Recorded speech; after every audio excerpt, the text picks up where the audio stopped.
Gabi ng Misteryo.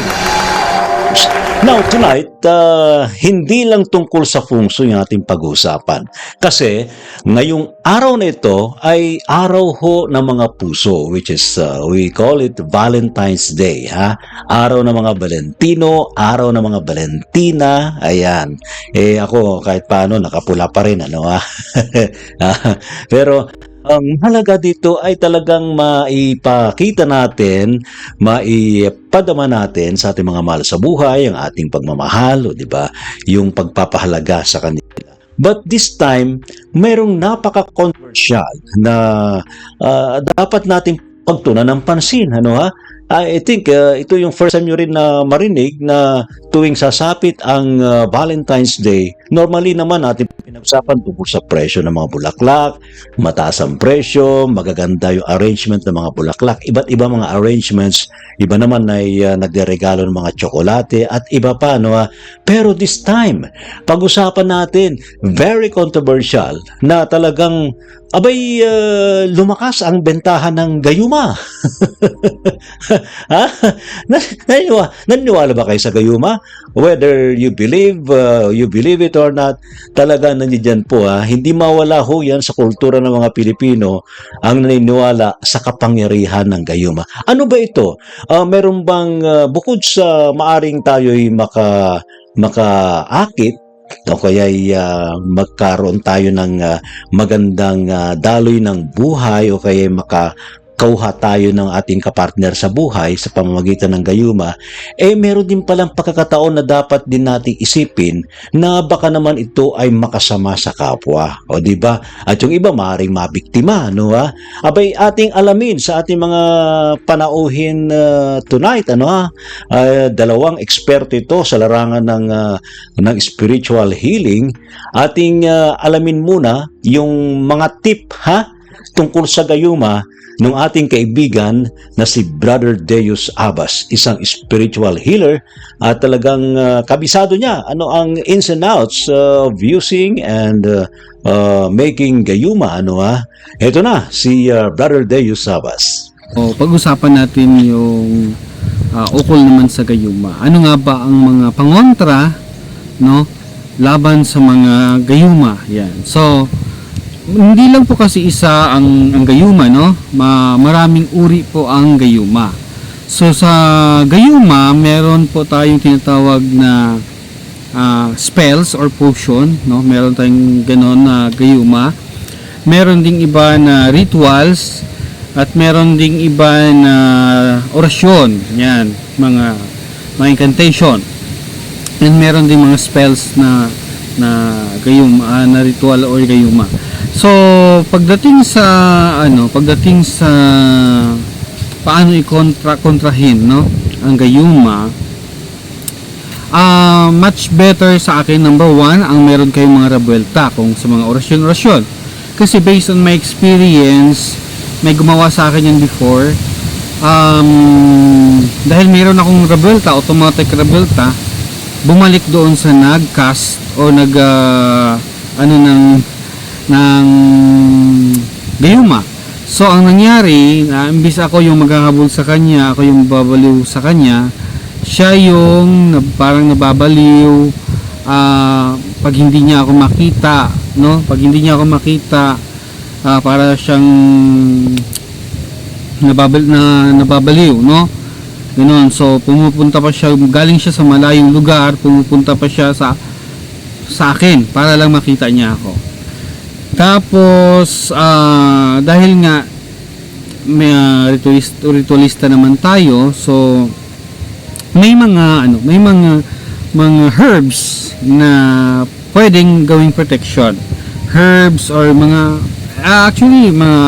minsan ginagamit sa bahay lang ito. Yung iba may gumagamit ng laurel, isa yan. Tapos tawag dito, lavender. Yan, kung if you are familiar with lavender. Tapos ano pa ba yung isa? So meron pang rosemary. Yan, rosemary. Meron pang isa na nakikita lang natin sa bahay natin o sa mga tindahan, itong tinatawag natin na bawang o garlic, no? Tapos ang pinaka basic, no, lalo na sa mga ritualist, lalo na sa mga magician, pinaka basic o pinaka ancient na pangontra ay yung asin. Maraming sasabi noon kasi naging topic ito, no, sa isang parang naging viral ito before, na yung kinasal daw na sinabuyan ng asin ay parang nagising sa pagkagayuma. Ayun, so may mga kuro-kuro kasi, no, na nagsisilabasan, lalo na yung mga manggagamot. Iba po kasi ang way ng manggagamot, iba din po ang way ng mga ritualist. Pag mga ritual, katapat niyan ay ritual din. Yung mga orasyonis yan, pwede yan matanggal sa kapwa orasyon lang din na ginagamit, no, pampantanggal. Pero kung ang ginagamit kasi ng tao, no, o ng kung sino man na manggayuma ay halimbawa ginamitan niya ito ng parang something like parts na mga dirt sa kanyang body. Isa po yan sa mga ano din, sa mga uri ng mga what we call this gayuma, no, mga particles particles or yung mga dirt sa body natin, like mga libag, yung iba yung saliva, yung mayroon din iba mismo yung sperm. So depende po yan sa caster, no, o sa gumagawa diyan. Kasi meron ako na encounter is yung yung mahangin dito. Yung blood, no, gumagamit ng blood. Yun ang medyo madikit-dikit madikit-dikit na gayuma, medyo matagal yan tanggalin.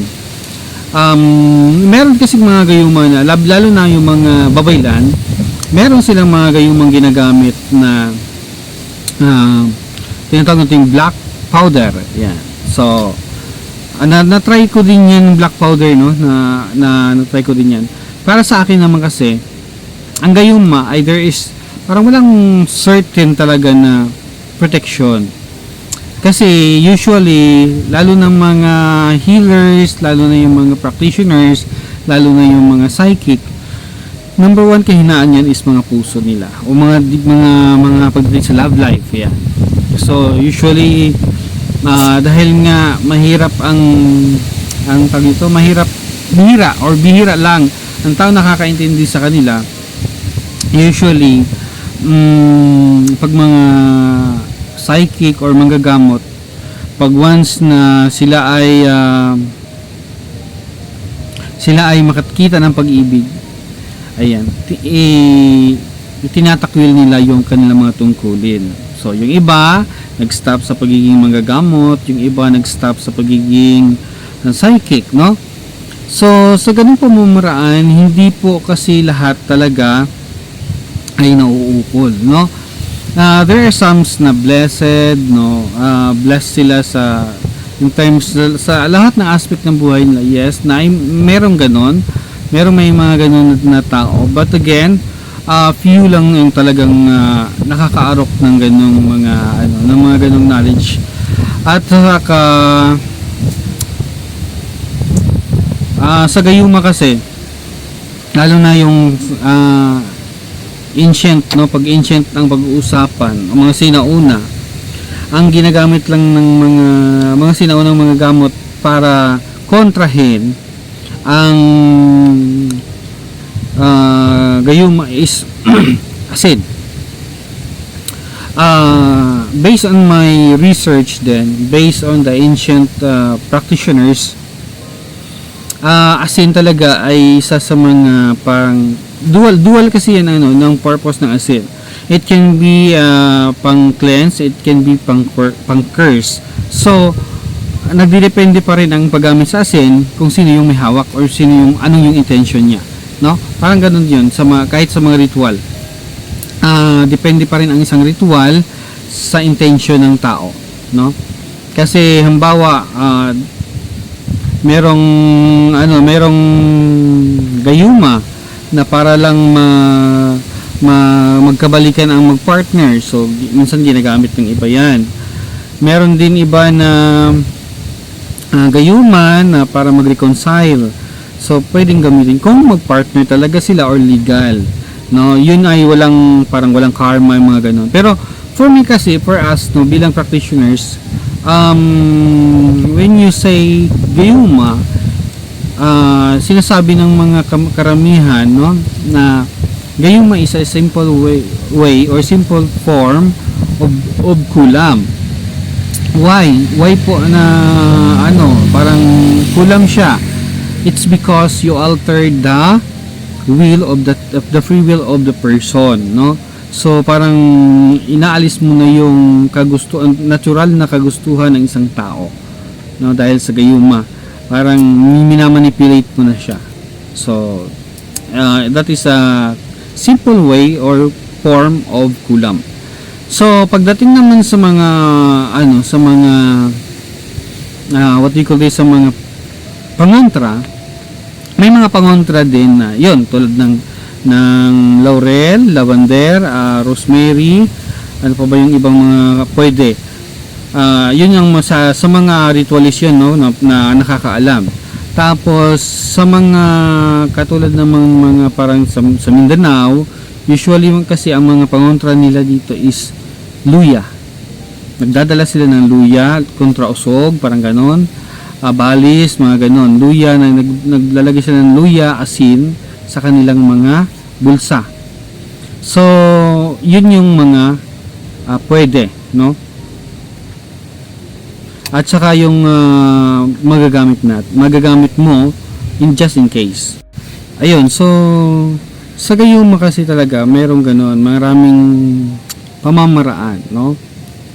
Meron akong alam na pamamaraan, lalo na yung sinasabi nila na parang pigaan sa ulo ng kalamansi ang isang tao na nagagayuma. Parang 3 or 7, no? Depende pag naligo daw, no?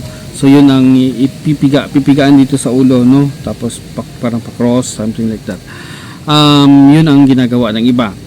Meron naman iba na gumagamit ng orasyon, no? Orasyon para baklasin ang gayuma.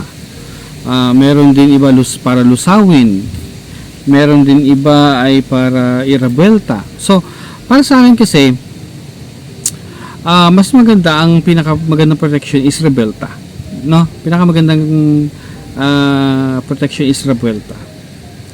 Kasi kung meron man gumawa sa iyo, halimbawa yan, gagawan ka ng gayuma, babalik kasi sa kanila yon. So instead na ikaw yung magagayuma, sila ang magagayuma sa iyo. So number 1 effect yon.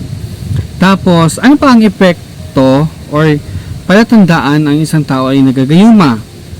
Usually ang taong nagagayuma ay totally forget, parang mawawalan ng gana doon sa taong mahal niya, no? So, sa tunay niyang mahal, magkakaroon siya ng galit doon na wala namang konting bagay lang, talagang galit na siya, irritable siya. Ayan, ang paggayuma. Tapos pag hindi niya nakikita yung tao, lagi niyang hahanapin, namimiss niya, parang ganoon. Tapos pag nakita na niya, okay na siya, parang ganoon. Merong iba umiiyak pag hindi niya nakikita yung tao na yun. So, yun, isa yun sa mga symptoms ng gayuma. Kung sa mga magpartner naman, halimbawa, talagang love naman yung isa't isa, tapos biglang isang araw na parang biglang iba lahat. Parang hindi ka nakilala ng partner mo, parang yung love niya dati wala na, tapos ngayon puro galit na lang siya, mga ganon. So, isa yun sa mga palatandaan na parang may something, no? May something na nangyayari na kakaiba. Kasi parang nawawala sa sarili, yung iba parang natutulala, ganoon. So, yun yung mga effect, no, ng gayuma. So, pagdating sa gayuma talaga maraming ori yan, no? Maraming form na merong iba ginagamit nila ay yung sa usok ng sigarilyo, dinadaan nila sa usok ng sigarilyo. Merong iba dinadaan sa pagkain, merong iba dinadaan sa tapik, parang sa Tagalog yung tapik yun, parang tinatap ka, ganun. Yon, meron ganun. Tapos yung iba dinadaan sa pabango. Yan, isa pa din yan. So yung iba dinadaan sa titig, meron din yun, tinititigan ka lang. Tapos meron ding iba dinadaan sa ihip, no? Iihipan ka lang ng pasimple. Yan, isa din yan. So maraming ori. Minsan yung iba nilalagay sa yung sa mga pinapakain, minsan nilalagay sa soft drinks. Number 1 nilang nilalagyan is Coke. Ayan, kasi yan ay hindi mo mahalata kung mayroong halo. No, pag may hinahalo diyan na anything na like mga herbs or mga something like that. So, hindi yan nahahalata. Minsan hinahalo nila sa pagkain. Yan. So, yun din yun, no. At maraming form kasi meron ding iba ritual talaga, no. Meron iba ritual pag sa pamamagitan ng ritual. Kaya nga sa panahon natin sa ngayon, exposed na din po itong mga ganitong mga gawain, no. Meron na nga mga kanta niyan about sa gayuma. So exposed na talaga ang tao. So yun yung pag-iingat, no, na magagawa ninyo. Tapos sa lahat ng gustong kumontak sa akin, ayan, i-PM nyo lang ako sa Facebook ko, Dios Abbas. And then pwede po kayong magpakonsulta, ayan, at magpatarot sa akin, no, para po ay mabigyan o ma-address ko ang inyong mga pangangailangan, lalo na sa mga ritualan. So mostly sa ritualan po ako naka-focus, no. Pero ngayon dahil nga nasa Mindanao na ako, nasa Mindanao po kasi ako ngayon, usually selected na lang muna ang pinipili ko. Kasi hindi ko pa nadala yung mga talagang gamit ko sa Manila. Iniwan ko pa sa Manila yung mga gamit ko. So ayun lang po at maraming salamat. Salamat, Brother Deus, sa iyong ibinigay sa amin ng mga tip tungkol sa gayuma. Hari nawa ay natandaan ninyo yung mga paliwanag na yan ni Brother Deus. Now, another one, of course, isa nating kaibigan sa larang din ng metaphysical sa spiritual practices. Wala iba kundi si Brother Elias Pascasio. Brother Elias Pascasio. Siya ay nasa spiritual healing at meron din siyang nais na ibahagi sa atin. Ano nga ba ang dapat na gawin? Ano ang hindi dapat na gawin tungkol sa gayuma? Ito ba'y makatutulong o merong din magiging problema sa ating buhay? Ayan na, ito na ang ating kaibigan, si Brother Elias Pascasio. Hello po. Good evening po sa lahat. Ngayon po ay pag-uusapan natin ay tungkol po sa gayuma. O ito pong napapanahon na araw ng mga puso. Marami pong mga tao na kahit po sabihin natin sa modern nating panahon ay naniniwala sa mga gantong usapin. O sabihin na natin hindi man po ito maganda pakinggan, pero dahil po sa matinding pagnanais ng ilan nating mga kaibigan o kapatid, hindi lang po dito sa probinsya, marami rin pong mga tao na patuloy na sumusubok at naniniwala dito. Ang paggagayuma o sabihin natin ginagawa natin ito dahil ang isang taong mahal natin ay maaaring nagbabago o nawala sa ating buhay, ay gusto nating maibalik. Ang hindi lang po maganda sa ganitong usapin ay hindi natin yung taong yun ay walang pagmamahal o sabihin na natin merong minamahal, ito ay kukunin natin o ito ay gagayumahin natin or sabihin na natin gusto nating mapasa atin. Doon nagkakaroon din ng magandang epekto ang gawaing ito dahil ito ay mariing tinututulan ng simbahan.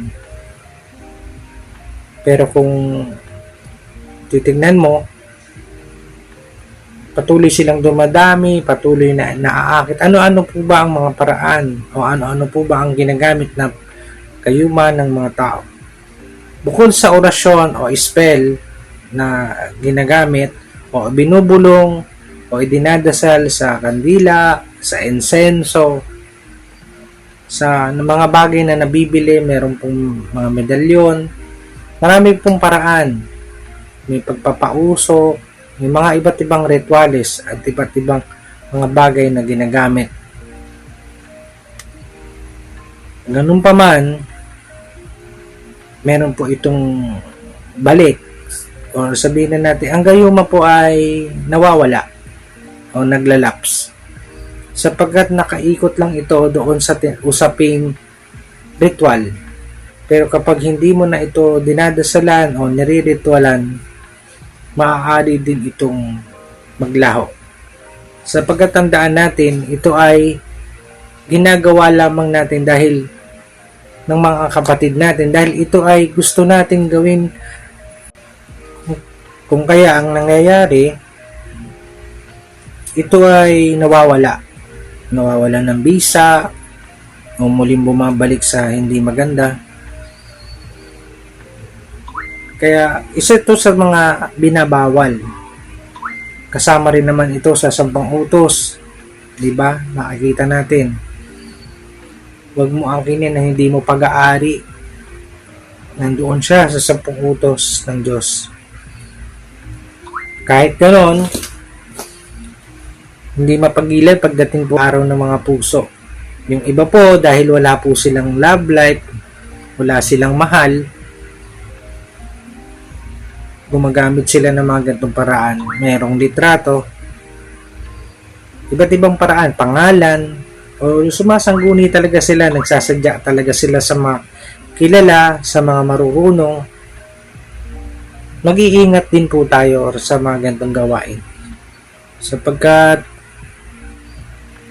maaaring magkaroon to ng sumambalik o pagbalik. Dahil meron po mga pag sila ay nakalapit dun sa mga marurunong din na magtatanggal nito, mamaya pag-uusapan po natin kung paano ito alisin, ay maaaring bumalik ito ng hindi magandang epekto. Bukod sa iyo, sa kalusugan mo, maaaring bumalik ito sa pamilya mo, sa anak mo, sa kapatid mo, o kung di man sa karamdaman, ay matinding paghihirap ang pwedeng mangyari. Kaya sana, mga kapatid, mga kaibigan, huwag natin itong gagawin. Kung meron pong maganda itong nagagawa, ay yun yung mag-asawa na nanlalamig, gagawin mo siya, siguro makatutulong in a way, pero, di ba, mga kapatid, merong kabayaran o kapalit lahat ng bagay. Tandaan natin, katulad ng sinabi ko kanina, ito ay naglalaho, hindi ito tumatagal. Sapagkat ang pagmamahal o totoong pagmamahalan ay hindi nawawala. Subalit kung may ganito, nawawala siya, napuputol, naglalaho, masakit kapag muling bumalik sa hindi maganda. Nakuha. Pero kung asawa mo, nanlamig, kapatid mo, napagbago mo, okay lang po sana, maganda ring epekto. Pero patuloy mo yung gagawin sapagkat meron tayong kalayaan o free will. Di ba po? Meron po tayong dapat na pagdaanan talaga sa buhay. At isa po pa pala sa usaping gayuma ay meron pong mga tinatawag sa simbahan, di ba po? Tayo ay Katoliko, although hindi ito ginagawa na iba nating mga kapatid, yung tinatawag na prayer warrior. Sila po yung nagdadasal para sa ating mga mahal sa buhay. Like yung araw po ng patay, meron pong mga ganon. Di ba tayo po pag may namamatay, meron tayong tinatawag na magdadasal. Natawag po sa kanila prayer warrior. Ganon din po sa larangan po ng paggagayuma. nasasalaula nga lang po ang ating simbahan dyan sa parte ng Quiapo. Meron po dyan ilan na mga linalapitan nyo. Doon yan po talaga puntahan ng mga tao. Kasi nandyan po yung iba't ibang gamit. Nandyan po yung buntut pagi at kung ano pa, panggagayuman. Nandyan din po yung mga tao na tatanungin ka o lalapitan mo para tulungan ka. Tawag din po sa kanila ay naggagayuma o manggagayuma kasi sila ang gagawa para sa'yo in behalf mo. May ganung tao. Lalapitan sila, may kaakulang bayad o something ganon para tulungan. Marami pong kumakagat at naniniwala para sa ganung bagay. Dahil sila abala, walang kakayahan o iba, pera, ganon, tinutulungan para mabalik yung kanilang mga mahal sa buhay. O pinakamasakit, ngayong araw ng 14 o February 14, araw ng mga puso, ay yung mga dalaga o mga binata na desperadong nang magkaroon ng love life. So lalapit sila doon, masusubukan nila yon. Yung tinatawag doon sa kanila ay yung mga magdadasal, prayer warrior din ang tawag, manggagayuma, yung binabayaran. So hindi ko po alam kung anong pwedeng mangyari. Kasi sabi ko nga po kanina, nawawala ito, naglalaps. So, tutulong ka, pero syempre, kung hindi rin ito ay tutuloy, may ritual po yon, hindi po siya isang dasalan lang. So, pwede siyang tumagal na 1 buwan, 2 buwan, depende po. At depende rin po sa kalooban ng tao na dadasalan. Meron pong tao na may mabilis talaga epekto kasi merong tao talaga matigas ang kalooban, mahirap makuha. O sabihin natin maganda, sabihin natin malakas siguro ang faith. Ganon na, hindi talaban ng gayuma. Meron din pong tao tinatalaban ng gayuma kasi nga nagkukulang po din tayo regarding po yan sa ating pananampalataya. Nagkukulang tayo sa panalangin, pagdadasal. So tumatalab ito sa atin kung gagawan mo ng tao. Kaya nga po, kahit na sabihin po natin na nasa modernong panahon na po tayo, patuloy po itong nangyayari at nagaganap. Hindi lang po sa buwan ng Pebrero. Ito ay lapitan ng mga taong may matitinding problema sa kanilang mga mahal sa buhay. Paano po siya malalabanan? Katulad ng winika ko po kanina, ang asin po ay isama sa paligo.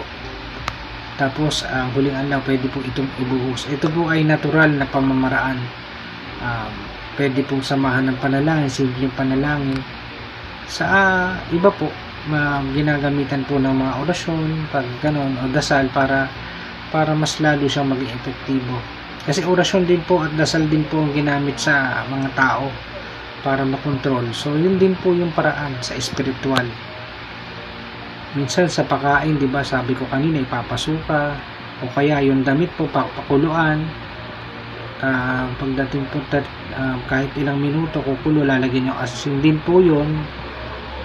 Makokontra na po kung anong bagay na linagay doon ng tao, tapos ipupunas din sa kanya o yung sa tao, na kapag kailangan alam din ng tao na parang may something sa kanya, agapan na agad at mabibreak natin kung anumang negatibo nandoon. Ngayon, kung hindi naman at nasa malayo, talagang matinding dasal, panalangin ang gagawin natin. Ngayon, katulad sabi ko, lumalapit sila sa ibang mga tao para magdasal sa kanila. Ngayon, kung wala ka namang kakayan, ikaw na lang as individual, manalangin ka at magdasal ka. Hingin mo ang awa ng Diyos. Yan, kung ano man yung paniniwala. Effective po ditong gamit ang kwintas ni St. Benedict. Dadasalin po natin yung bibili tayo ng ganong pendant at meron pong mga ino-honor po na simbahan. Ang medalyon ng San Benito ay epektibong panalangin at pangontra sa lahat ng mga uri ng negatibo o black magic o witchcraft. Lahat pa yan na gagawa, gayuma, ay iihip po ito yung sa bandang ilalim po ng panalangin ni St. Benedict. Yun po ay para kontrahin yung gayuma, ipse venena vivas. So, bumili po kayo ng ganong kwintas at pabasbasan sa simbahan kung maaari, at pagkayari ay suotin para makontra kung sakaling nalabanan na yung gayuma at natanggal na sa inyo para hindi na ito maibalik. Maraming mga paraan, mga natural na paraan na pwede natin gamitin. Salamat, Brother Elias, sa iyong binahagi sa amin ng mga tip tungkol sa gayuma. Ayan. Ako naman, kung anyo naman tatanungin, mahalaga pa rin natural yung feeling, yung pagmamahal, hindi yung pipilitin natin ang babae o anybody to love us. Mahirap yun kasi may kapalit yun. Sumayinan pa rin na talagang mayroong spark, di ba? Sabi nila spark, di ba? Dapat merong tawag dito, magka-vibes, yung inyong mga damdamin, di ba? Merong tinatawag na synchronicity, ayan. Meron tinatawag na kiliti, di ba? So yan ang ating pinag-usapan tonight, a combination of feng shui for this coming Chinese New Year. This will be on February 17. Kaya Gong Hei Fa Choi, Gong Si Fa Chai. And of course, yung ating pagdiriwang ngayong Sabado, araw ng mga puso, which is Valentine's Day. Salamat po mga kamisteryo. Hanggang sa muli, dito pa rin sa ating programa. Kaya walang absent. See you all. Gabi ng Misteryo.